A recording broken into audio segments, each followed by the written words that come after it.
Welcome back to Blood, Sweat, and Gear. I'm Scott McNally, and with me, as always, is S2H, Skip Hill. This program is brought to you by TrueNutrition.com. You can use our code ADVICES for some additional savings. You can also use our code ADVICESOATS for 25% off any of their oatmeal blends. We've been holding a contest. I've been sending out 1 pound bags that I purchased myself of the oatmeal blends so that people can try them out. The contest is over now, but thank you to everybody who participated. We're going to do another one in the future. Guys, I literally just got back, from the Olympia. The Olympia was last night. It ended. I got home, was asleep by like 1:30 a.m. Pacific time. Woke up at 3:30 a.m. so that I could make my flight. Got home, and it's now a couple hours later. I took a 1 hour nap, maybe a little bit more than that, and now we're live. I'm literally off the plane, seriously. So we have a new champion, Brandon Curry, and there was a lot of interesting stuff. It was a fun weekend. So I want to start out by saying that, and it was all a blur because I'd been there since like Wednesday. Anyway, we'll get into that stuff. Skip, S2H, guys, what is happening? Skip, you're in your best mood ever, aren't you? I'm in a great mood. Why would you think otherwise? That's horrible. I gave it away. I didn't know we were live. I'm not in a bad mood. No. How's my connection? Does it sound pretty good? You're good. For now. Yeah, good. Yeah, you don't want to tell me. That's what it is. I totally get it. Yeah, we're good. So basically you can have jet lag. I mean, if you're not, because number one, and I don't know if the listeners know this, but you don't stay up very late. No. You're kind of one of those, if you hit me late at night, I'm asking you, what the fuck are you doing up? Right. Because usually you're hitting me like before I go to bed and you've just gotten up, that sort of thing. That's what you're the only person, like when I get up pretty early, you're like the person I know I can reach. It's like 5:30, 6 in the morning, and I'm like, I know I can text Skip. Yeah. Skip's up. Yeah. So you said you got in bed at 1:30 Pacific time, so that's like 2:30, 3:30. That's 4:30. I know. Your time. Victoria sleeps earlier than me. Like she's good for like 9:30. She wants to go to bed on a regular day. So we were like that. We were party animals this weekend. That's for sure. This is how late it was. This is just to give the listeners an idea how late it was. Okay, Victoria, Scott, do you want to have sex? Scott, I'm pretty tired. That already happened. Hours ago. That's how late it was. That already happened. Yeah. I do have a funny story. I won't tell you that one. No, you can't. No. I pulled this move. It felt like a baller move where, and I told her, I was like, I may tell this story just because I felt. So we went to the Golden Nugget. I don't know if you're familiar with that hotel, but it's down in old Las Vegas. So that's the area where that's like Fremont District, Fremont Street, the Fremont Experience, and that's like where all the gangsters were, back in the day, like where the mob built. I mean, the mob probably still did build Vegas, but I'm gonna skip the initial details. But then I, hopped up, felt like a champ. They have bathrobes there, okay? Like they have Golden Nugget robes. I threw my robe on, just no shoes, no nothing else. Grabbed the ice bucket, walked down they have the old school ice machine that you actually like put it in the wall and press the button, and it's probably from 1955, and the thing still runs. It makes the best ice in the world. I'm just like walking down the hallway with my bathrobe on, feeling like a champ. It was an experience. Anyway though, it was fun. There were so many details, because we had press passes too, which was exciting. I can tell you that Victoria got Chris Cormier kicked out of a seat so that she could have it. That was interesting. That was a highlight for me. What was he doing? Trying to take her seat? Well, the press was press was allowed to sit the first 3 rows were reserved. Then press was allowed in the next few rows behind that. And she came up, and we were trying to, people would sneak in and sit in those seats. And this guy who was running the seats, he was basically like a bouncer. Like, I did not want to piss him off. He looked, and the longer he was there, the more pissed he was getting. And he'd grab his credentials and go, "Let me see your credentials. Right here. Where's yours? If you don't have them, get out." Yelling at people, And Victoria's standing there, and she's like trying to like stay out of the way of people and stuff. And he was like, "Where's your seat?" And she's like, "I don't have one." And he's looking around. He looks at Chris Cormier, and he's like, "You." He's like, "Where's your credentials?" People are like, "That's Chris Cormier. That's Chris's seat." And they're like, "No, it's not. He's not press. He's got to move." And so nice. She got his seat. So, God, what a bitch! She took Chris Cormier's seat. Seriously, that's what everybody was saying. Oh my God, that's horrible. No, in all honesty, listen, I don't care who you are. If you're not supposed to be sitting there, your ass don't need to be sitting there. So I don't want her to think I think she's a bitch, because she's not a bitch. It happened to Roden at the Arnold. VJ and I were sitting there in press, and Sean came up. And he had a buddy or something. He sat down, in front of us, just kind of snuck in. And the guy who was, I forget his name now offhand, nice guy. He was like, "Excuse me." He's like, "Are you press?" He's like, No. But he's Sean Roden, You're like, Sean Roden go anywhere.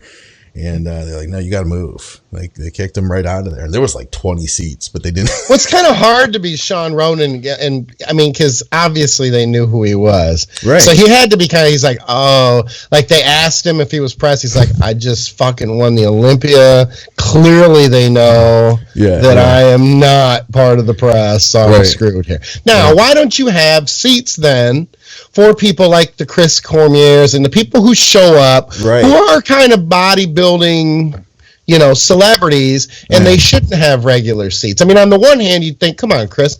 But then on the other hand, I can see if I'm Chris Cormier, I'll be thinking, okay, maybe I should have a decent seat, but yet still not steal it from, someone who should actually be sitting in the seat and has to explain to the bouncer guy that big Chris Cormier guy sitting in my fucking seat over there. Yeah, it was kind of chaos in that respect.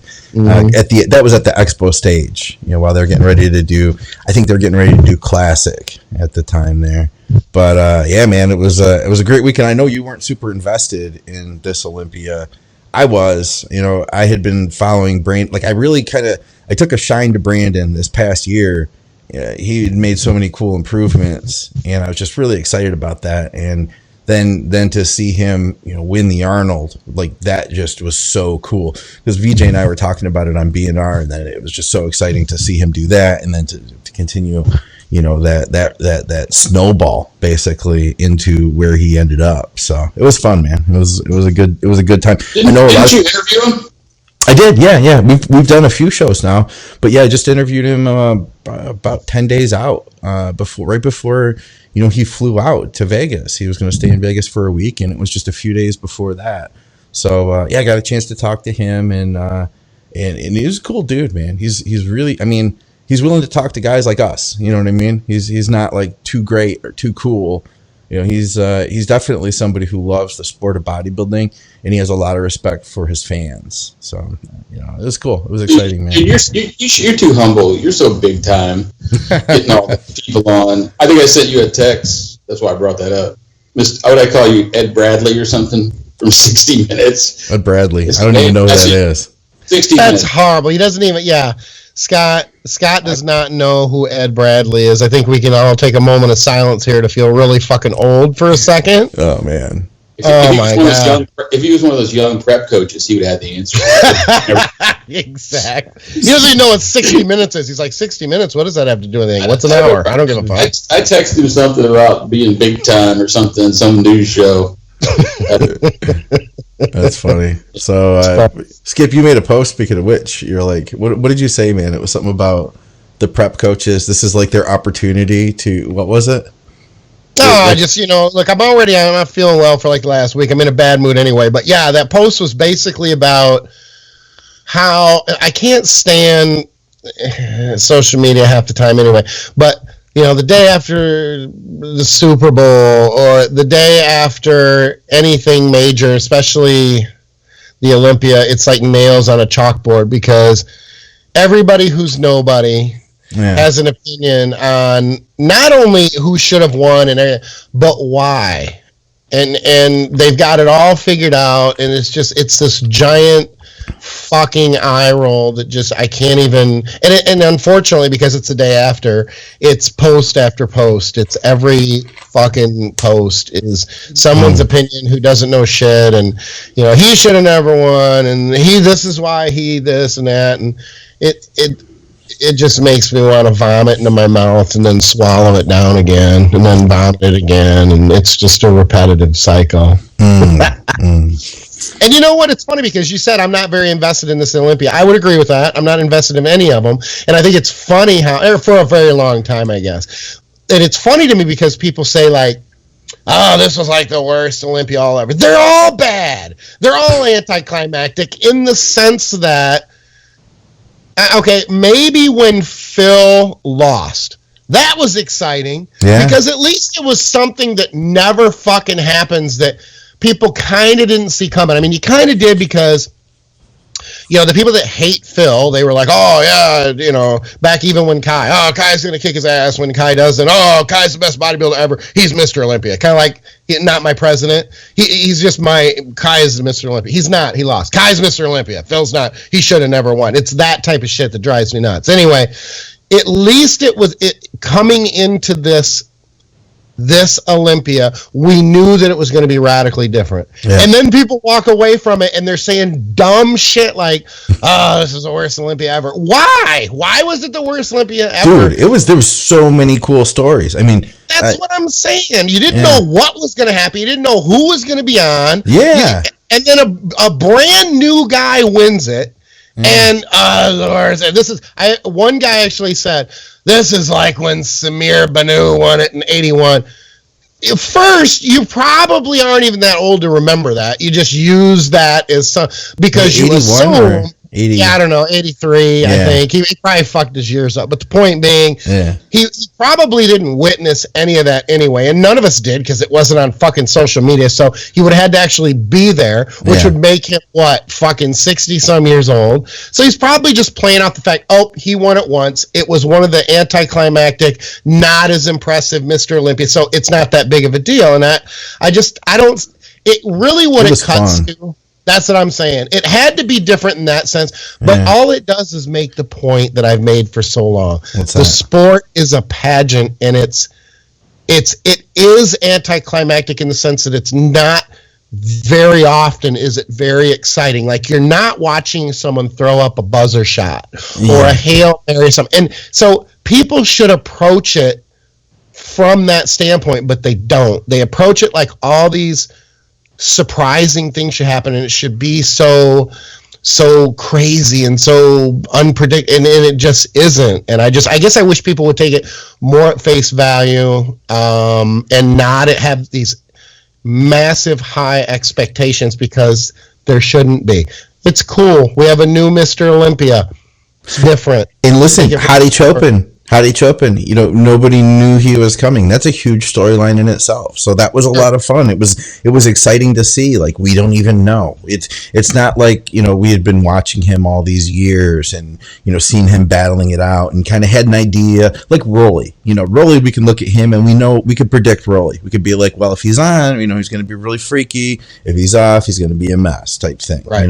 That either nails it or he doesn't, and that type of thing. But if he does, we know what to expect with Hadi. It was like, we don't even know what's going to happen here. And man, he looked amazing. In my opinion, the biggest upset was I really felt like Hadi should have taken second place. He got beat by Bonek, and I mean, Bonek looked better at the night show. I'll give him that, but I don't know. I feel like he just to me, it should have been Hadi, honestly. I mean, man, he was freaky. He was absolutely freaky. I mean, dude has a crazy back, crazy legs, So he was a lot of fun to watch, and he was passionate. You could see. That's what's fun, man. How could you not love that show? Those guys were, you know what I'm talking about, Skip. You see those guys on stage, and you see that first call out, and you see that fire in their eyes. They freaking won it. You know what I mean? They won it bad, and they're battling at that point. Man, that's so exciting. how jaded are you? How much do you hate bodybuilding if you can't appreciate that? You know what I mean? Right, exactly. Now, and again, I mean, there is that component where people will accuse me of not being passionate about it too. I don't know how that rolls. All I know is I've been following it for so long, and it just becomes boring in that sense to me. So maybe I'm not as passionate about that aspect of the sport. Maybe I find it too predictable. Maybe I find it too political. Maybe I don't know. I mean, to the point where I just don't even follow it. I think I watched it. I watched it when Phil lost, and I think that's maybe the only one I've watched in 10 years. I mean, the truth is, and I've never been there. I haven't been to Vegas when I could just go to Vegas right off the, trip and go fucking play cards somewhere. And I still don't even do that. Not that I would do that, IRS, if you're listening. But the point being, I could do that, and I don't even bother with that. So, look, I'm going to the Arnold. That's like a big deal to me, okay? And I'll tell you what, though, man, you don't stay plugged in because you're busy with everything else you're doing in life. That's the way I see it. Yeah, it doesn't impact me directly. I think that's why. And there's so much negative bullshit that comes along with it that as soon as I do plug into it and pay attention, then I have to pay attention to all the other shit when I can just avoid all the negative shit. Yeah. And then we can talk about it on the show, and then I can fucking move on. And you know what, though? Like, you were excited when we went to the Arnold. Like, then you saw it was part of your life, and you had fun. You know what I mean? Yeah. Like, you enjoyed bodybuilding. Involved with it is a lot more. Yeah. A lot more fun. So it's not that I'm not passionate about bodybuilding. I don't want to be involved with bodybuilding. I think it's just the actual show and everything that comes along with the show. Being there was fun. I mean, I told you I wrote an article about the most exciting thing I've seen at a show in a long time was the strongman event. Oh yeah, real that man. Was insane how crazy that was, and that's more of I liken that more to the buzzer beater, the shot going up, the buzzer and going, oh my god, it had people on their feet, and that to me was crazy. That certainly was fun, but I can't tell you who won that show. I was excited for Luke because to see something happen that you don't anticipate happening to me is fun, but we don't typically see that. It's very predictable, I guess is about the only way I can explain it. It's boring to me sometimes, if I'm being completely honest. That component of it is boring, but it wasn't always boring. So people who are watching now, and if you're invested, say you've been invested 10 years, that was me in like 97. Yeah. 95. I have been watching and involved with bodybuilding since fucking 84. So, I go back to the 88, 89, 90, the early 90s. Man, I was that kid. I'm like, oh my God, Rich Gaspari is the most awesome guy ever. So huge. I mean, this guy, Lee Haney's a dick. He should have never won the Olympia. Rich Gaspari's badass. Rich Gaspari beat him. He's the Mr. Olympia, not Lee Haney. I mean, I was that guy. That's funny. That kid. So I've been there. Shit, man. I've done it. Yeah. Scott, what's going on with you, man? I'm just listening to this jaded old fuck Skip bitch and moan. Yeah. No, nothing much. Just been working. I followed you on social media. Oh, you followed me. Well, thank you. So I appreciate that. I appreciate your support.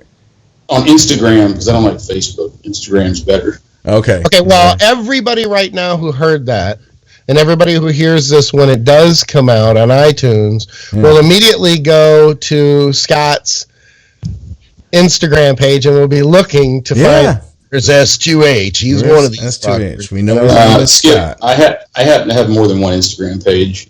Well, and it won't say. I'll give everybody the hint. It's not going to say S2H. Yeah. It's not going to say S2H. So. But no, I'm just glad to be here and have Skip numb me to death with his oldness. Have you been to Vegas before, Scott? Yeah, I lost a lot of money there before and got really drunk a bunch of times. I was waiting to hear a story, something like that. Yeah. Yeah, I could tell. Well, I have better stories from Reno, but I used to go to this reunion thing in Reno. Shot a man. Some old guy. Well played. I was waiting to go there too. But I see me and a buddy of mine. We were playing Caribbean Stud, and we were betting black chips, so hundreds. Yeah. And we were starting to get pretty liquored up, and he hit a royal flush. A straight flush. Okay. He bet like 500. I think it was 2. I don't remember. He won 10 grand. And then they had to count the cards, and the pit boss had to come down. They had to look at the cameras. Could you win that much? Next hand, I hit a 4 of a kind. And then we were just on this roll. They kicked us out. Yeah, you're damn right. I was just gonna say. Yeah. I was letting you finish because I knew they were telling you to leave. We ended up leaving out of there probably about, I don't know, 8 or 9 even. I think we were up 25,000 or close to it. We ended up. I think we had $50 left at 5 a.m. Oh my! And we rolled out of another casino with the sun coming up. Oh my God, that just wrenches my heart to think of losing. Even if you didn't invest that much, having had it even for a moment, that's gut wrenching. Well, if you get hammered while you're doing it, you don't remember all of it. So exactly. Yeah. Drinking is so much fun. See, guys? God, there were fun. A ton of drunk people in Vegas. There's so many drunk people. Well, you have to be drunk or you're not going to part with your money without being suicidal like that. Yeah. You have to get back home and then hate your life because they're going to feed you. If I'm not mistaken, I haven't been there, but I know in living in Black Hawk, Colorado is a casino town, and all your drinks are free. As long as you're playing, anything that involves money, any game. Okay. Drinks are free. They'll give you drinks, so you sit there and give the house all the money you want to give them. Well, I'll be honest though, we didn't lose it all back because somewhere in the middle of that evening or that night, we took a little about 40-minute cab ride out to one of the finer establishments. It's about 40 miles outside of Reno, and I just, I didn't participate. I just watched, sat around. But yeah, there was a bunch of money spent there too. So yeah. Those were the days. They had Vegas. They had like sex shops, sex stores, adult stores that were like the size of Walmart. Like I seriously don't know how many different sex toys and porn videos that exist to have maybe I'm exaggerating. Maybe not the size of Walmart, but like the size of a CVS at least. Like we're talking like a gigantic store for like adult stuff. Which, yeah, I haven't been there. But now you're gonna go. No, I know.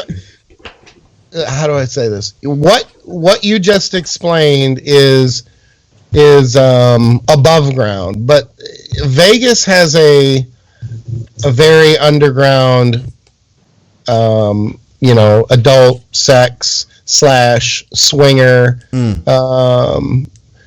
There are a lot of mainstream moms and dads, parents, soccer moms that pretend to go to Vegas for gambling and drinking. Okay. And what happens in Vegas stays in Vegas is not about the money that you lose or the gambling that you do or the drinking you do. I'm telling you that line and it's funny too because anybody listening to this who knows, they're laughing going, that's exactly what it is. And anybody else is like, I just thought it was like, this cute thing about, go to Vegas and what happens in Vegas stays in Vegas. No, there's a very large underground lifestyle component to Vegas. And it's very, very mainstream compared to what it was 20 years ago. Yeah, I believe it. Yeah. I know that's where they do I'll tell you a Vegas story. Yeah? So I used to play poker with these guys here, and a couple of them were oil guys. And I know they had money and stuff. It was obvious, but good guys. So they played in the Oilman's tournament every year in Vegas. So they're like, "Hey, you want to go?" I'm like, "Yeah, cool." They invited me and the guy to jet, so one of them did. And so I roll up my big $1,000 in my pocket, like big baller, and head out to Vegas, and with my cleanest, newest T-shirt on. And we get to we were at the Bellagio. Bellagio. And they go up to play in these tables where like no one's around. It's like private gambling. They're betting like $5,000, $10,000 a hand.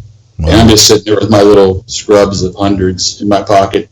But it was interesting talking about the underground environment. Let's just say there was a lot of attractive females in that room, and there was way more than there were dudes in there. It was pretty cool. Other than one guy got hammered and started giving me a bunch of money to play. You know how guys are when they got a bunch of money, they get liquored up and they're like, "Oh, why aren't you playing?" I'm like, "I'm good, bro." And they're like, realize you don't have 10,000, or even if I had, I wouldn't bet it on one hand. He started throwing me all these racks of black chips. I'm like, all right. I think the minimum on those tables was 500,000. 500,000 it was. Yeah. But I want some money there too. But I don't really like to play blackjack too much. I like to play poker or throw dice or something. Do you do any gambling, Skip? No.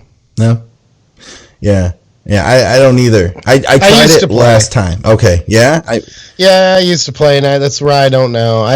I was playing a lot online, and I was starting to get into it. I really actually did enjoy it. Yeah. The problem is like anything else that most people do when they want to be good at it, is you have to bury yourself in it. Yeah. And, a lot of these guys online, are playing 3 and 4, laptops at a time. Oh, my God. And to me, that's not enjoyable. And I don't want to. I got to the point where I'm like, to get really good at this, I'm going to have to, live behind these walls and not see, sunshine and sit there. And a lot of the people that you play with at the lower levels, they're not. I'm not saying they're bad people, but I wanted to jump up a couple levels, and you can't do that because you gotta get good at the. Good one level at a time and work yourself out, work your way up. It just is what it is. And it became unappealing relatively quickly, all the extra shit that went along with it. I guess I just leave it at that. But I got out of it about 2011, which is funny because I ended up moving to a, casino town or casino county. Yeah. And didn't spend, that I remember anyway, 15 minutes in a casino when I lived there for the couple years that we did. So I'll be damned. No, I got out of it. That's something I didn't know about you, Scott. Like, if you were to ask me, like, do you think Scott gambled or has, spent a lot of time in Reno? I'd be like, yeah, probably. I could see that, but I wouldn't have guessed it. It's something I didn't know about you. Not me. Yeah, I didn't drink either. So I mean, I was literally just playing because I wanted to play and get good, and I really enjoyed playing. To me, it's kind of like golf. I don't take up golf because even though I've played it a handful of times, and for playing it a handful of times, I was decent. I was okay. I didn't look like I didn't belong, but I wasn't going to kick anybody's ass. It's something that you have to put in so much. There's such a huge time investment to get really good. And I'm one of those people where I'm not going to do something if I'm not going to do it really well. Yeah. Yeah. Fair enough, man. Just like bodybuilding. Well, and there's a trick to online poker. What you're saying is you're the kind of guy. Yeah, there's a trick. You have to know statistics and numbers. Yeah, it's probability. And but you're the kind of guy that probably can play a live game a lot better than an online game, because you get a guy that's got a big stack of chips online. He's going to use probability to pressure you with big bets, and knowing that you're not going to want to lose money, and you'll fold probably winning hands more times than you keep them. That's why I played both. Mm-hmm. Okay. I mean, because you're right. There's something to be learned both ways, but that's the point. And it's like with anything else. The more hands you just have to play hands. It's tens and hundreds of thousands of hands, and it's experience like anything else. So I got to the point where I didn't want to make that investment in time, is really what it come down. And because of that, for no other, I just don't play at all. It's all or none. Well, I spent $20 last year at the Olympia, and I put it in a slot machine. So, $20, and then I don't know how many credits you get with that. But I literally, hit the button, and the thing spun around, and I lost some money. And I hit the button, repeated that process until my $20 was gone. Like, I did not get anything. It just kept going down and down and down until I had $0. So I quit at that point, and it's not my deal. But I did have a freaking blast. Do you guys have anything else that you wanted to mention? Anything we should bring up? I know, Skip, you collected some questions this week. We got a bunch of questions here. We've got some other questions from over at the Advices Radio Facebook group too. But before we get to that, was there anything we should be talking about, touching on? I feel like it's a trick question, like I'm supposed to come back with this response, and I'm like, there's something here, but I can't remember what he told me to say. I thought we were going to talk about the Olympia. Well, we kind of did, but Skip hates the Olympia. He just said that. So. I forgot it was the Skip Blood and Skip show. Oh, go ahead. Did you watch the Olympia, Scott? I followed you. Oh, okay. So I didn't do any actual coverage. So I told you you're like the Ed Bradley, the 60 Minutes guy. I'm following you. You're like CNN of bodybuilding. I actually had fun, man. I had fun doing that stuff. But you know what, though? I didn't do like coverage. I just interviewed and talked. I talked to people. I wouldn't even call it interviews. I talked to people that, I met, people that have been on the shows and stuff. In fact, here's my new setup here. Freaking love this thing. This is my new Sony. And I've got a bunch more content that I'm putting out here over the next week. So, guys, if you're watching this live, if you're listening to advicesradio.com, or whatever affiliate, iTunes or whatever, you could go to the YouTube page, Think Big Bodybuilding Media. That's where everything's getting pushed now. And I got some cool stuff. I got a cool conversation with Juan Morel. He told me about the time he ate 10 Big Macs. 10 Whoppers in 10 minutes. And then after that, he was on a bet. Somebody bet that he couldn't do 10 Whoppers. And he was like, yeah, I ate 10 Whoppers and I ate them in 10 minutes. He was like, and then after that, I was like, well, it is time for me to eat my real meal. So then he had chicken and rice right after he was done. Don't ask me how you fucking do that. I watched him eat a gallon of ice cream one time, first thing in the morning somewhere. This is a long time ago, before he was even pro. Yeah. On a video somewhere. Maybe kind of hungry.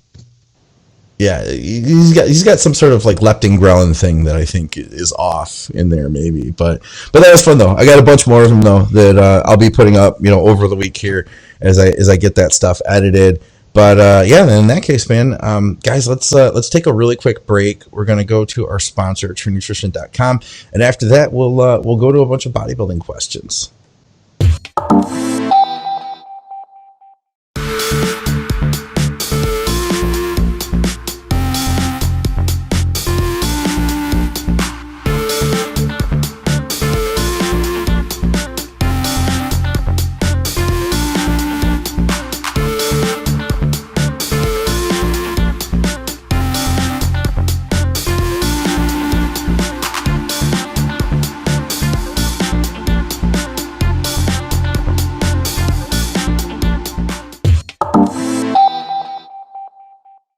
Welcome back to Blood, Sweat, and Gear, guys. Scott McNally here with Skip Hill and S2H. We're going to dive straight into the questions here. This one's from Steve Parker. He says, my TRT doctor has just added a low dose of Arimidex to my meds. Can this have any side effects? The world seems a little clearer now. The world seems a little clearer now. What does he mean by that? I wonder. Probably because estrogen was high. That makes sense. Yeah. You probably had like that foggy feeling. This is a pretty basic one, pretty beginner question because we're, Arimidex. I'm wondering if he doesn't use gear. You know what I mean? Because if he did, he'd probably know what an estradiol was. He said he was on TRT though. But I mean gear, had he cycled? This is new. I'm guessing this is new to him. And so for that reason, he didn't know about estrogen control. So I'll break down the real simple thing for him is just that an estradiol is going to block the conversion or reduce the conversion of test to estrogen. It sounds like his doctor must have put him on that because his estrogen was getting too high. But Scott, so what are common side effects? The main one you'll see in blood work is your cholesterol will start to shift. Good cholesterol go down, bad cholesterol rise, and if you don't have a good diet, it can actually make it even worse. I mean, it can make it even multiply even worse. But that's the main thing you'll see with Arimidex is that shift. You can take too much of it, and your estrogen could get really low. I particularly have been on it for years, but like the doctor I have now. I talked to him about Aromacin. He kind of gave me that look like, I was from outer space because he didn't really know what it was, I don't think. But when I went back for a revisit, he said we could rehash it the next time. So he must have looked up what it was. But even when I told him I was on Arimidex, he kind of looked at me like some space on that one too. But what I noticed was he looked up all my prescriptions because I switched doctors. Okay. That I had gotten prescribed to me through the register system, through the pharmacies to make sure they probably do that to make sure you're not bullshitting them. And so he was fine with it. I don't think he really knew much about it. But I like to do. If you can get him to prescribe aromasin, it doesn't affect your cholesterol nearly as much or hardly at all. The thing about it is it's expensive. And it's that it doesn't have a generic form usually. When you go to the pharmacies, and it can be really pricey. But if you go to Costco, it's really cheap. So a friend told me. What are we talking? Costco's $42. $42. 30 tabs. Okay. Where you can get a Rumidex generic for, Rumidex generic for, I think it's like $7 or something. Oh, nice. Yeah. So, you just cholesterol, LDL, HDL gets kind of spun around on you. But other than that, other than driving your estrogen too low, if you could do that, you just got to keep an eye on it. So that's about it. We have a question we could actually tie into this, Skip. This is somebody posted this over at the Advices Facebook group. He said, there's a huge push on a board I frequent saying that estrogen is anabolic in itself. They have been advising people not to run an AI unless you start to see gyno symptoms. You don't build more muscle with high estrogen than you would with normal E2 levels, right? Yeah, that's just fucking stupid. Yeah, there's a lot of people doing that now. I can't even, and I'm not saying that the person who posted that information or is asking about it is stupid. What I'm saying is anybody who would sit on a board, of course I'm not surprised, being the internet and everything, but to say something as fucking stupid as, you don't need to control estrogen until, or if you see gyno symptoms, whoever said that needs to take a long walk off a short plank. That's just fucking, it's just horrible. And you know what? It's the bane of internet information. Yeah. So, and I know what you're thinking. You're like, oh, this motherfucker is in a bad mood. I can see it.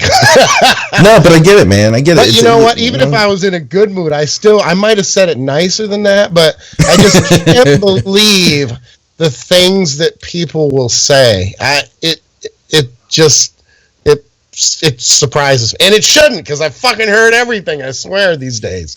Yeah. But yeah, it just surprises me. Scott, help me out here. Well, I think, let me say it this way. I think a lot of people think they try to keep their estrogen like in this perfect range. And high normal is not bad.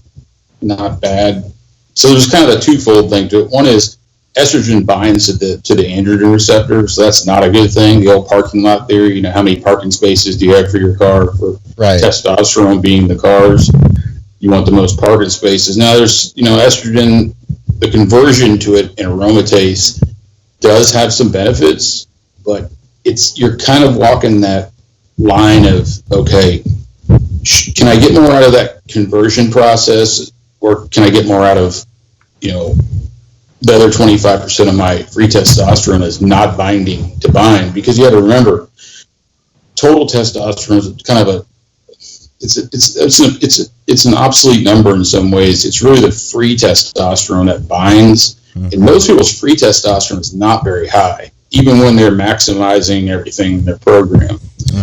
So you can have a 1,000 nanogram per deciliter total test, but you're free. If it's 250, 275, that's pretty damn good.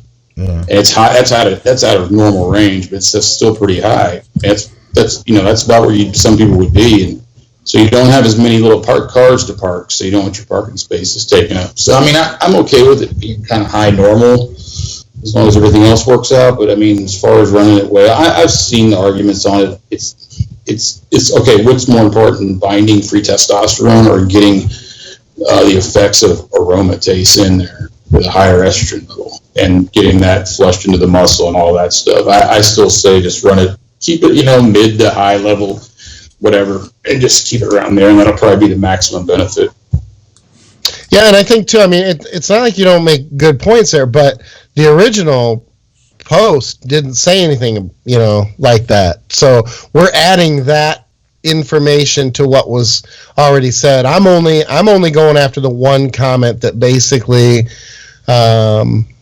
is saying not to worry about it until you have gyno symptoms. That's the part I'm taking issue with more than anything else. But I agree with you, Scott. I mean, there are a lot of people who feel that that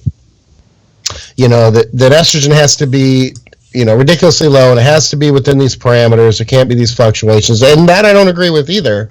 I agree with you. So, but that other is what I take issue with. I think that's pretty irresponsible information.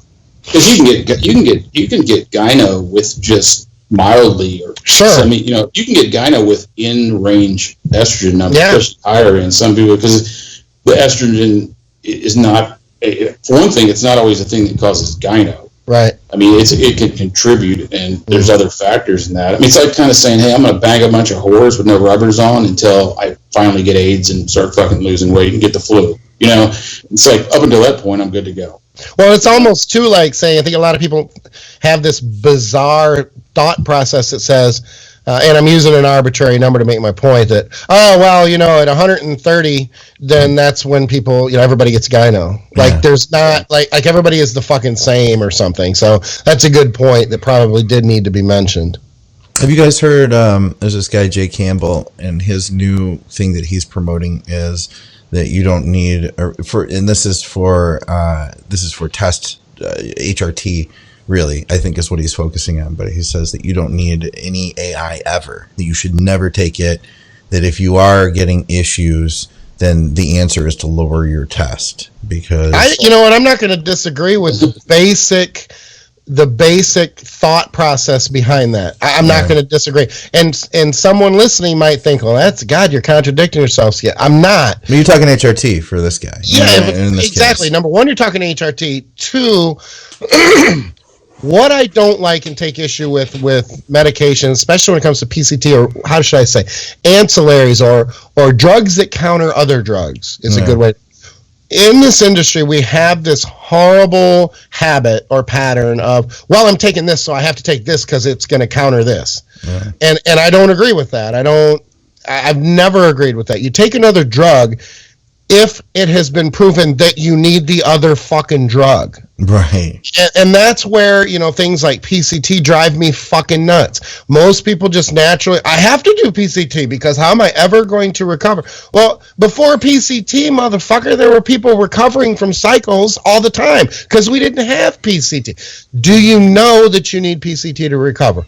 Well, no. Well, then find out, for fuck's sake, because otherwise you're taking more drugs to counter drugs when you don't know you need to take more drugs. And that's a good example. If you're running HRT, there are a lot of people who are not going to have estrogen issues on 200, 250 milligrams of testosterone. There are a lot. But naturally what happens, and it happens the large majority of the time, is even with these anti-aging doctors and clinics, they don't even bother to test to see if the client needs the anti-estrogen. They assume it. And I'll tell you, part of the reason they assume it is because these motherfuckers are making money off of the drugs they're selling you too.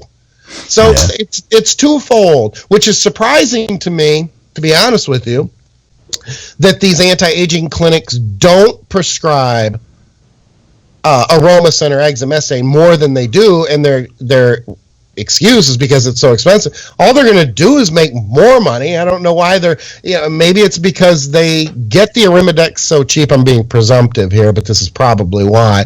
They get the Arimidex so cheap anyway that they overprice that to the client, and they're already making such a huge profit margin that if they did that with Aromacin, because the raws and the compound actually cost more money to get, they'd have to charge an astronomical amount of money to be able to make the same profit percentage or profit margin. That may be why. I don't know. I can see that. But they're prescribing those compounds, and they don't even know that you need them yet. I mean, there's to that part about the TRT, and you don't need a aromatase inhibitor. I mean, there's no absolutes to anything, okay? Because I can tell you right now, I've got to take one, and I'm on TRT because at my age, I just happen to aromatize a lot of testosterone to estrogen. And, one of the things back when we were doing the show with Taylor way back, man, I used to get blood work sent to me. I mean, by the freaking, I couldn't tell you how much. I think one time I volunteered to look at people's, and I looked at it all. I mean, it was hundreds and hundreds over that whole course of that thing. And everyone's different. I mean, there's no absolute with supplements, with any of this stuff. There just isn't. Not everybody's the same. And there's not some people that go ahead. I mean, there's large different disparities between, let's just say males of the same age that are similarly taking the same programs. I mean, there are huge discrepancies in it. Some of it's diet related, some of it's just so a lot of it's genetics. I mean, their DNA, and there are some commonalities a lot of times, but there's also a lot. It's a big bell curve, let's just say. Mm-hmm. And to say that something's an absolute is just I don't see that, and there's no way I could support that, because it's just not true. You got, like Skip said, you got to look at people individually and assess what's going on, and because they're all different. Everybody's different, Let me ask you this though, and I understand that I'm asking you to make a blanket statement, or it may sound that way. I'm not really asking you to make a blanket statement as much as I'm asking you, if you take, say, randomly 100, and even 100 of the blood panels that you've seen, do you think the majority of those people need an anti-estrogen, or the majority would be okay without one? You talking about just being that they're supplementing the same things? Yeah, if you just said the average person uses, 200 milligrams of cypionate, and I understand there's different variables. There's no question. I think the listeners do too, because we've made that pretty clear. We can't say what the age demographic is. That we just say people who are on TRT that if we took 100 listeners who are on TRT and they just sent you their blood work, 100 people, would you expect that the majority, 51 or more of those 100, need to be on an anti-estrogen, or would they be okay to not be on an anti-estrogen? Well, let me caveat that a little bit. So, if I had to look at just their blood work and couldn't see them, how their physique looked, talk to them, know anything else about them, and defining that aromatase inhibitor would be needed for a high or over high level of estrogen out of 100, I'd say probably 30%, 30 of them would out of 100. Mm-hmm. If that was the prescribing guideline, that they had high estrogen, so over the limit or right at it. Now, I will say this: if you gave me 100 of them of guys that were 45 or older, it'd be way more than 30%. Yeah, I would agree with that. It would be way. If you gave me 100 of them that were guys that were 20 to 25, it would be less than 30%, right? Most likely. This is just a generalization. It's not something that's I'm just saying that in a younger male, generally, a TRT dose probably won't require an aromatase inhibitor. Right. But in an older male, it will. It becomes more likely. Yeah, I'd agree with that. That's why I asked you that question. And, obviously there's tons of variables from age to dose to you name it. I get that. But what you said, I'm in line with, and I completely agree. That's why when you said that, I was thinking, we're on the same page as usual, because I feel the same way. I've seen plenty of guys that are taking 800 milligrams to a gram a week of test only, or not taking an aromatase inhibitor, and their estrogen is in range. No kidding. Wow. And their testosterone is like fucking sky high. I mean, 2,500 or whatever. That depends on when they injected, but really high numbers, well over. Top of the line for their age group. So it just depends. But another thing too is people start mixing stuff together, like they start entering DHTs or hard androgens in there. They might be on a lot of tests. They may not need as much or need as much of an aromatase inhibitor. It just depends on what they're doing. Are they already overweight? Are they already have high body fat? Are they really lean? That makes it vary too. Mm-hmm. Their diet and everything. So I say that most guys that do a lot of cardio don't need it. seem to need less, lower or no or lower aromatase, inhibitors in their program. Yeah, but is that due directly to the cardio, or are you saying the cardio indirectly? These are all anecdotal, just observations. Could there be other factors in there? There could be, right. But you see the duck walk. A lot of ducks walk. It's kind of like it is what it is. But yeah, older guys though, for sure, they're going to have trouble. Way higher percentage than younger with an HRT dose. So with conversion. I just want to make sure I understand. Basically, you're saying if it walks like a duck, quacks like a duck, it is a duck. All right, just making sure we're on the same page. I gotta say, I really wanted to move on to the next one since we were talking about this so much. I think I'm opposite, that my sensitivity to estrogen in my conversion has gone down with age, Scott. I don't know why that is, but I used to be like super, super sensitive, and that like I was prone to get gyno, and now it's like if I forget to take a Arimidex, even if my estrogen goes high, it's like I don't have issues, and it tends to be more. I tend to be more likely to crash my estrogen than anything else now. It seems. Well, I mean, a lot of people don't have issues with it, like gyno or. Yeah, but I mean, really I'll tend to crash. So much different. Now. Well, I know how old you are, so you're at that age where this is an anecdote, but I've seen it. Yeah. And I went through the same thing where about your age, I was like, man, for some reason, I didn't really need much of it. My numbers weren't bad. Yeah. And man, buddy, I hit about mid-40s, and that shit shot up. But what I mean is it used to be really bad. Like when I was younger, like when I first started gear, especially, like my sensitivity was like like everything. Like I had to take a lot of AI. I don't know. I mean, I know I'm just one individual, so I'm not trying to be like, oh, you're wrong because of this is how I respond. Are you basing that on blood work or how you felt? On blood work. Yeah. Okay. And then I found, because I found it's even hard now to control. Like I'll crash my estrogen super easy with Arimidex. Like I have to be really careful with it. So it's weird. It's but this is how much. Yeah, really, and that doesn't party.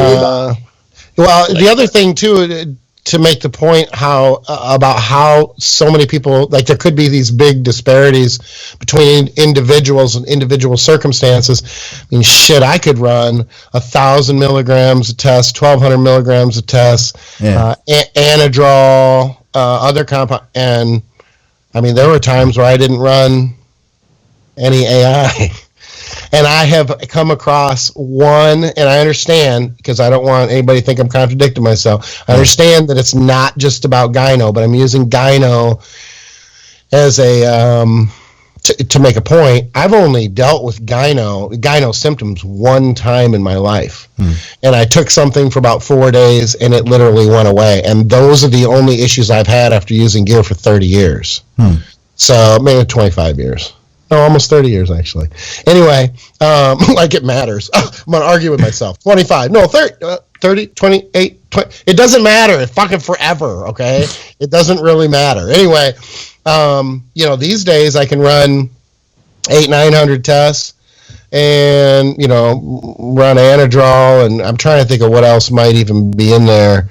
I mean, I don't run a lot of compounds that are highly, that aromatase... that aromatize all that Charlotte, but shit, I mean, the max I ever usually have to run an AI is a Arimidex at 3 times a week. I mean, I'm just not. And then I can come across a client that I was talking to Scott just a couple of days ago about has a natural testosterone level of roughly 675, 700, something like that, in that area. And has to use 25 milligrams of Aromasin every day, and still has an estrogen issue estrogen level is 80 or 90. Yeah, see. So I mean, you have those. You just sometimes there are these huge, and I bring all this up for the listeners so that they understand that it's so individual, and there can be huge disparities from one person to the next for variables that you might not even see or might not even notice or think would be significant. All right. I'll go on to the next question. There's a couple of them about the show. because I did mention an Olympia talk in that post I made. We'll skip down to. I have one that might be kind of interesting. I will say that one of the questions about the Olympia was what did we think about the conditioning in this year's open class. And I'll just say, I know you guys weren't watching, but I followed you. Friday was I was disappointed overall, and then Saturday everybody brought it, and that's the weird thing about the Olympia is it's almost like, well, does Friday not count? Like prejudging, does it just not count? Because a lot of times it's like everybody comes in and they show up, and then they're like, well, okay, this guy's looking soft. Like everybody who brought it. Well, besides Hottie was crazy both times. But I even thought Brandon, who's my guy, who I wanted to win, I felt like, oh man, I hope he tightens up. I hope he looks harder, for the night show, for finals. But it wasn't crazy conditioning. Like classic to me, and I think Victoria mentioned that, like classic brought some crazy conditions. So, I mean, I don't know, man. Are they pushing too hard? Although there's this guy, you guys should look him up, Patrick Moore. He's a new guy. And he looked fucking outstanding. Like, he's Chris's. He's a Chris Aceto guy. Okay, yeah, he was outstanding. I follow. Look, I got to make sure that people understand. I follow and I pay attention. I don't follow it like most people do to the point where I know every move and know what's going on. And I got to get my 2 cents in here on the conditioning too, because I think it's important. I didn't want to put you on the spot because I didn't think you followed enough. All right, good. And I appreciate that. I just here's why I'm speaking up, because I think this is important. I think a lot of people lose track. There's a couple main things that are playing into people's perspective on it. Number one, we have very, very high expectations of the competitors at this level. Sure. Okay.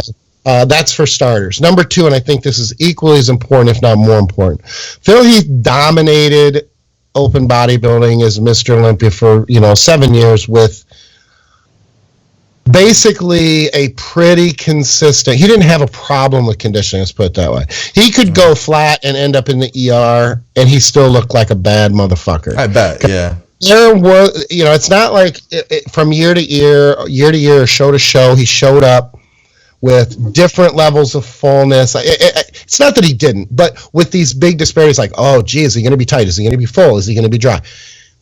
For the most part, he looked pretty fucking consistent every time he showed up. I think that spoiled a lot of people because people lose track of the fact that this balance of conditioning to fullness for people at this level, it's a motherfucker. You're dealing with some of the best, you're dealing with the best prep guys in the industry at that point. And when you have these swings and, well, is he going to be in shape? Oh, I'm really disappointed with Lunsford. I'll tell you, when I heard how bad Lunsford was, I had to make it a point to go see, and I'm like, Jesus Christ, you guys, come on. I mean, was he soft and watery? He was, and he fixed the situation. You fix it. You see where you are. You're trying to hold condition with the best bodybuilders on the fucking planet. Yeah. And it doesn't always go on. I think Phil Viz said something like this a couple of days before the Olympia too, and I couldn't agree more. Our expectations are pretty fucking high, and I think that's where it becomes frustrating because a lot of the people I'm not sure what that is. I thought it was at your house, but now we know where it's coming from.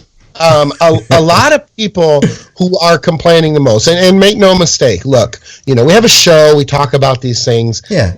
That's gonna happen. But when you see these people on social media, and they're the ones almost like the biggest critics, they really don't, the large majority of the time, understand what the fuck they're talking about. They don't understand the level. They don't understand. It's almost like the expectation is everything should be perfect. They're pros, and they should just show up and they should look at us all the time. And that's not fair. Dude, that's a huge point.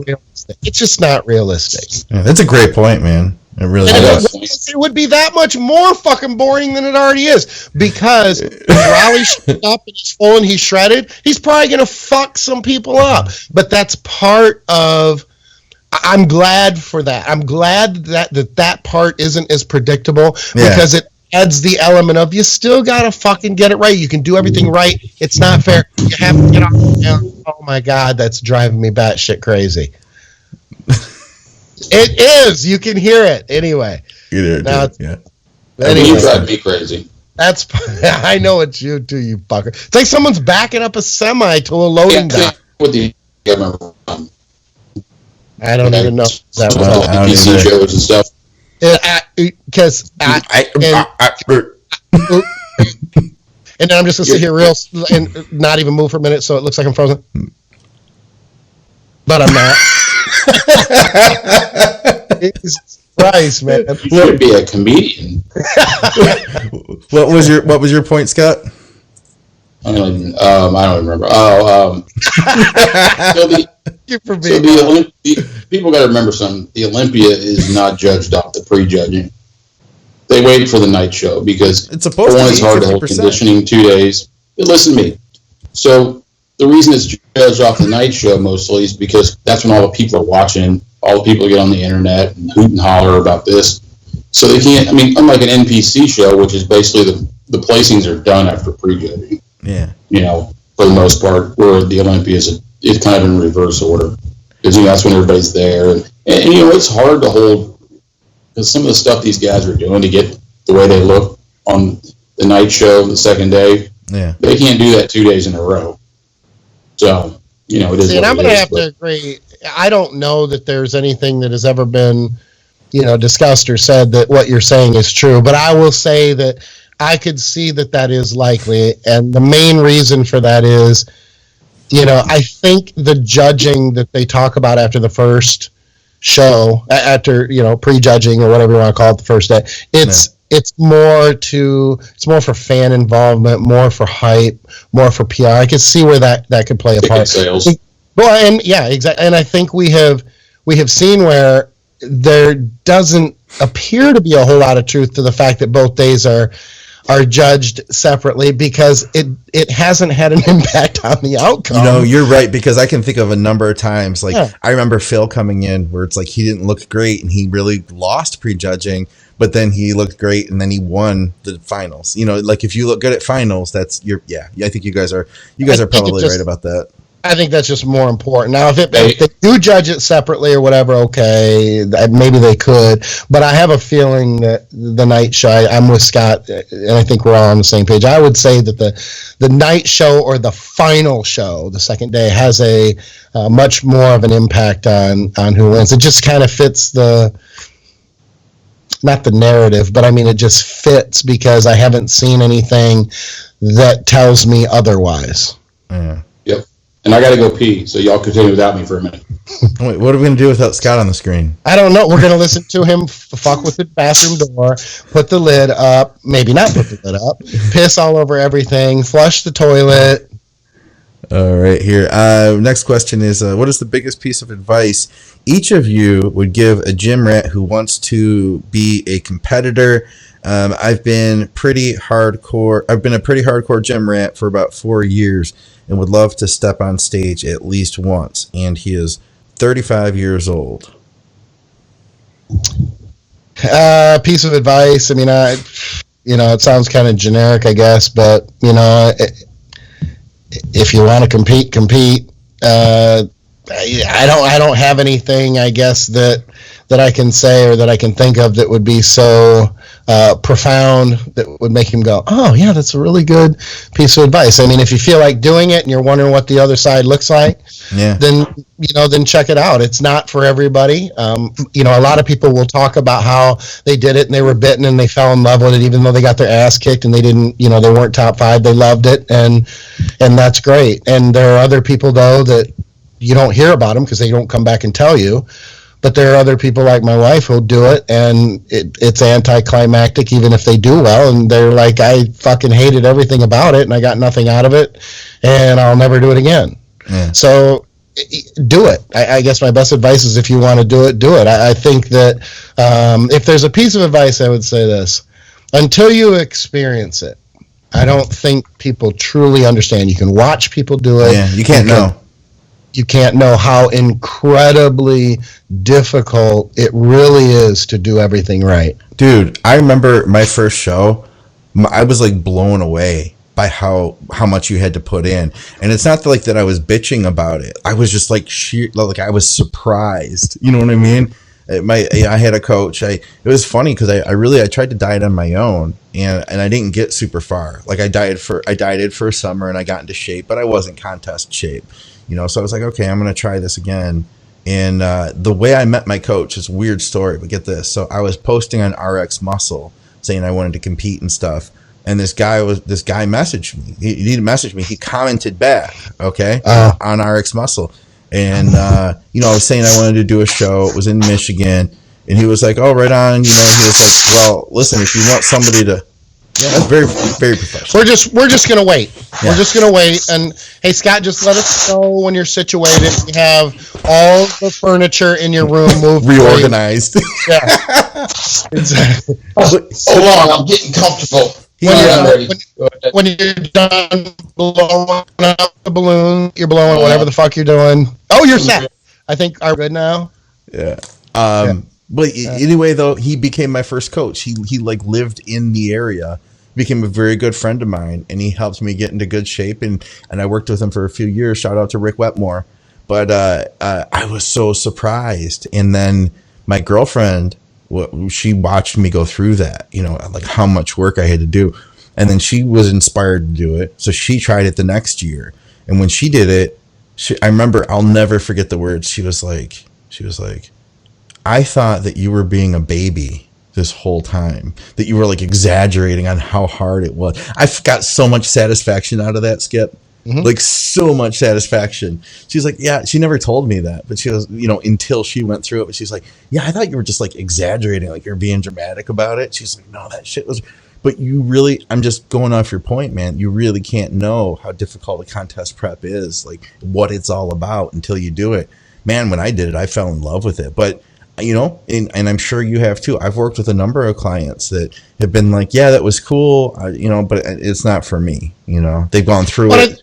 Some of you have done well. I think there's two ways to approach it as well, too. And I know that some of the listeners, if they're hardcore competitors and they're all or nothing type people, they're not going to agree with me, and that's fine. Yeah. But there are still, whether you like it or not, two types of competitors. There's the competitor that's going to go 100% and just wants to create a situation where they just want the best opportunity to win. And then there's the other client who they're going to do the very best they can, and they want to experience it. And it doesn't have to be 100%. They're okay with 98%. They're okay with their best effort. And that doesn't explain everybody, and I understand that. And some of us that are OCD and are 100% and we're all in, we can't relate to not doing something like this 100%. But those are your two types of competitors, and it does matter because if you can't do something 100%, but you want to experience it, and it's going to be your best condition, and it's going to blow away anything you've ever looked like, and that's going to be something that potentially pulls you into a sport or a situation where down the line I want to do this 100%. Like, oh my God, you might be halfway through the process and decide, oh my God, and find yourself going at 100% because you can't stand the thought of getting on stage and being judged and not have done it or not doing it 100%. So there's a lot of components there, and if you'd asked me 15 years ago or 20 years ago when I got into prepping if I would support that person who wasn't 100%, my answer would have been no, because all I did was contest prep, and it was all or none. And if you weren't, if you weren't going to do 100%, fuck you, go work with somebody else who was. I'm older now. I work with different types of people and different types of competitors, and some of those people are not going to be the 100% people. It just is what it is. So my answer is different now than it would have been 15, 20 years ago. My advice would be go to teamskip.com. Yeah, do that. As long as you pay, he doesn't care about your effort. No, well, I'll tell you what.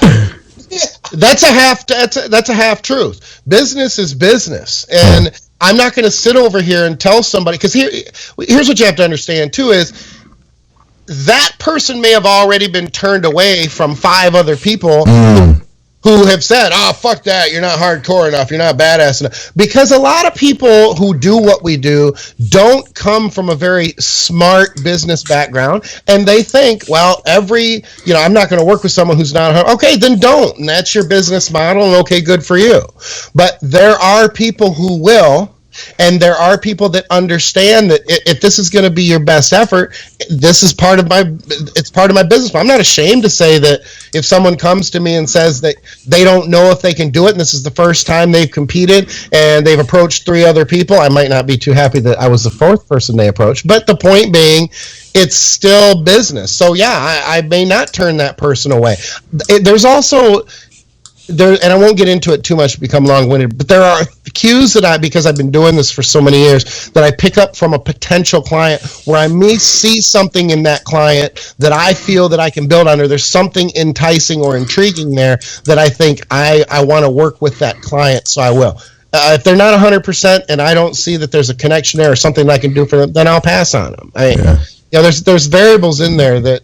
But I will say, look, I run a business. I'm passionate about what I do, but I run a fucking business to make money. And I'm not going to take on a bunch of people who are going to make me look bad. I've got a track record and a reputation I have to watch out for. But at the same time, business is business. And a lot of people who do what we do don't see it as a business. What the fuck is he doing now? Go to the live feed. Well, just go to live. I don't even know why I don't have it up.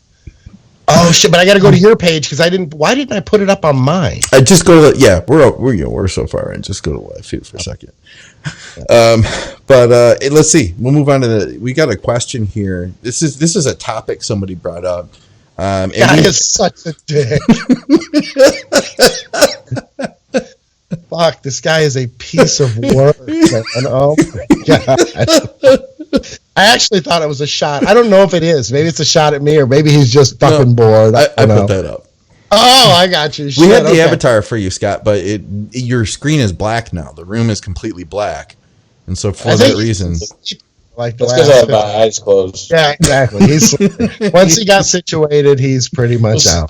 After listening to the old wise man give me his. I wouldn't have said anything if you didn't make the comment that you did, but I had to respond to that because there is a business component there that I'm not going to skip over. I won't act like it doesn't matter like most people do. You're like the Bill Gates of coaching.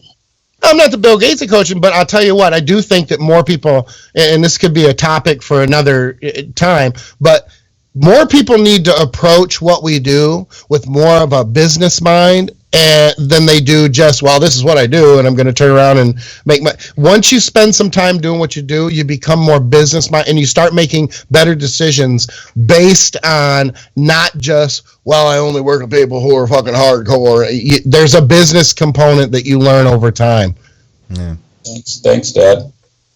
So you know that. I'm not telling you. I'm responding to what you're saying, and I know you well enough that you know exactly what I'm talking about. There's a business component there. You have a business mind. You think that way. But a lot of people who are just getting in, these newbie type, they don't see the business for what it is. It's all about their passion, and it's all about they haven't gotten to that point where they're making decisions based on a business, more from a business perspective. And I'm admitting to it. That's all I'm saying. Right, I got a topic here, and I'll add one thing though. Also, when you say business minded, you're talking to somebody who has been doing online coaching for a long, long time. Skip, you're not just a guy who picked this up and is doing it off of Instagram as a hobby. This is advice coming from somebody who literally has made an entire career and supported a family and has a nice home, and all that. So that's pretty badass. There's something to be said. Anyway. Sally has a topic that I thought was interesting. Why do women's bodybuilding communities flip out when you use the word bulk or mass to describe a period of training to grow muscle? It's my understanding that bulk, mass, build, etc. are all used interchangeably, and that it's the context of discussion, athlete that establishes that we don't mean going out to eat donuts until target weight and expect it all to be muscle. So I guess what she's saying here is, the idea of bulking. I mean, can you understand where we're going here, Skip? Well, correct me if I'm wrong, but it's semantics. I mean, she's arguing the semantics of it, right? Yeah, that they don't like the idea of bulking. I'll even tell you, man. I don't think that's true, though. Yeah. I mean, I'm married to a bodybuilder. Does she? No. Let me ask you this then, Scott. How would she respond if someone came up to her and was like, "You're fucking huge"?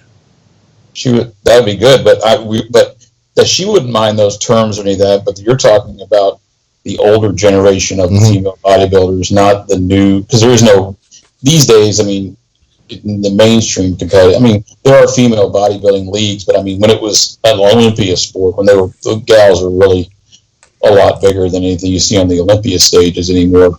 I don't think those type of people would shy away or find those terms, offensive or something they didn't want to hear. But that's just that's a different animal than what you're seeing in the sport now. Speaking of which, it was interesting. Jake Wood of Wings of Strength was a title sponsor for the Olympia.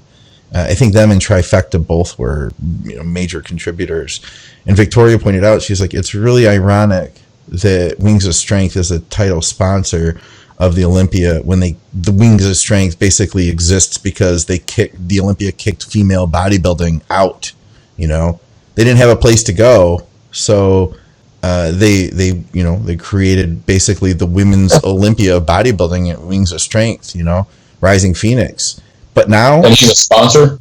Yeah, now though it turns out they made the announcement they're bringing it back. So next year there's going to be women's bodybuilding at the Olympia. So that's cool to see. So I don't think your true female bodybuilders would not be turned off by those terms. But I think in outside of that group, but that subgroup of a group, I mean, women in general don't want to hear about mass and bulk. I mean, that's just kind of they don't think in those terms. I think it's an individual thing too. Because I know that I dated a women's physique competitor, and that she would basically break down if somebody told her that she looked big.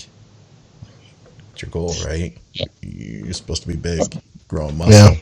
But she would get very upset if somebody was like, "Dude, she's like, how much do you weigh? You look like you're 170." She would get, some girls would get very temperamental, but that's an individual thing. I don't know how every girl would respond, but I can see where she's coming from. A lot of girls, I remember there was a woman who was a national level figure girl, and I wasn't used to seeing, this is like when I first got into competing, and she went to my gym and she was getting ready for a show. And I remember telling her, "It's like, oh my God, you look so big." And she was getting ready to compete, and she did a double take at me, and I could tell I said the wrong thing. This is, years and years ago. And by standards, she's not huge, but for a girl, she had crazy capped delts and a wide back.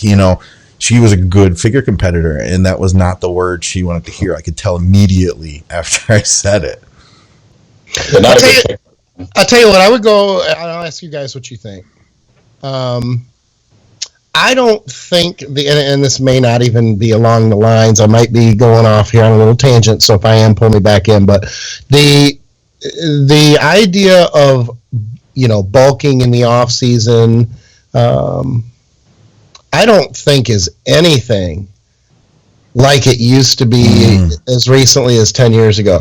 The day-to-day look of the average competitor, for marketing purposes, really can't afford to do that anymore, or they feel like they can't afford to do that, is a better way to put it, because it will cut into their marketing and PR and how they look and that sort of thing. So I think that the term bulking may still have that antiquated off-season fat as fuck connotation, and that might be part of what they don't like about it. The other thing too is, as a society, this may not be an industry thing. As a society, we have to constantly change the labels and the wording of things. And I hate to say this because I don't want to turn this into somebody getting pissed off or anything else, but, you know, you can't call a certain group of people what you could call them, you know, for 5 years ago.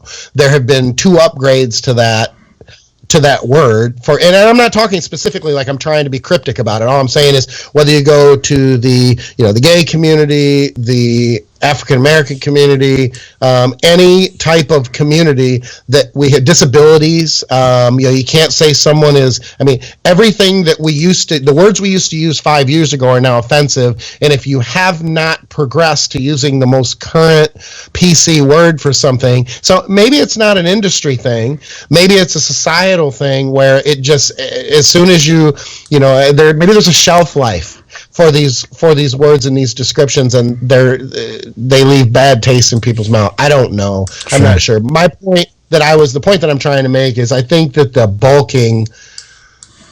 the idea of bulking is not as appealing as it used to be, because it used to basically be substituted for you're fat as fuck and you're just basically saying you're growing, right, when you're eating everything that isn't fucking nailed down and you're not in very good condition at this point, so we're going to call it bulking. You know, we've heard it called dirty bulking, and there's a myriad of terms, but you don't see people just really getting fat as fuck anymore under the guise of off-season growth. Yeah. While you've been talking, I put up a bunch of pictures of Lee Priest eating the KFC and stuff. You know, that was that era. You know, like that was okay back then. But they didn't have to maintain that condition, because that's during the era where you didn't see somebody. Professional bodybuilders didn't even have pictures taken. Yeah. If they were shredded, because the only time you would ever see them would be in magazines. And this is no shit. And people might think this is really fucking stupid, but when I was a teenager in the 80s, okay, I really thought that I had to stay lean and ripped all the time, because that's what I thought bodybuilders did. Because the only way that I knew how they looked was from the magazines, and they were never not in shape. It took me to get through my teenage years before I realized, oh fuck, I just wasted a lot of this time that I could have been growing, because I didn't know these fuckers were fat in the off season. I mean, it's back when you used to prep. They would prep for 8 weeks and shit. A prep was 8-10 weeks. I mean, are you fucking kidding me?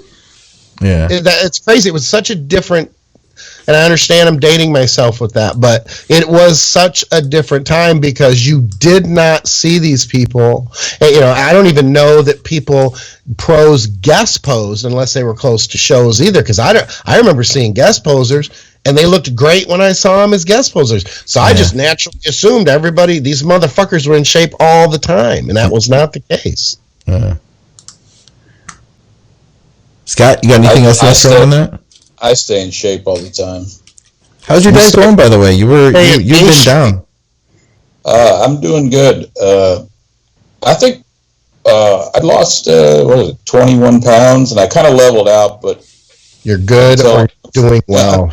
I'm transitioning, because I started back on HRT. I don't know, was it 3 or 4 weeks ago? So it's kind of kicked in. So nice. No, I'm doing pretty good. I did. I'm busting out some serious cardio. I've had some old injuries still bother me, so I still can't lift like I used to. But you know, I'm pretty sexy. You know, I think pretty hot. Right on. That's what I tell myself. I mean, I'm not Skip hot. We can tell by your picture. Yeah. But it's coming along. It's coming along. You know, I don't eat any junk food or that kind of stuff. So one day I'll be like Skip when I grow up.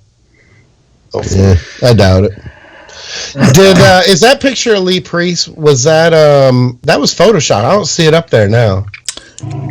Photoshopped, right? I went back to look at it and I couldn't see it. Which one? The one on the right where he was in great shape. Was it Photoshopped? I don't know, man. Damn, see, I wish it was up. It's not up now. I'll send it to you after. It was just like it showed up before and after. It was from, I don't know if they Photoshopped it, but it was, they did have magazine pictures. That was from that article, where they're talking about then it wasn't. I just thought that it was kind of, and I only got to see it very briefly, and I don't have my glasses on. That's why I'm kind of squinting as much as I. But anyway, I saw it and I went back to look at it because I thought, oh shit, that looked kind of cartoonish. But that motherfucker could look cartoonish sometimes. So there's that. Yeah, I just texted it to you.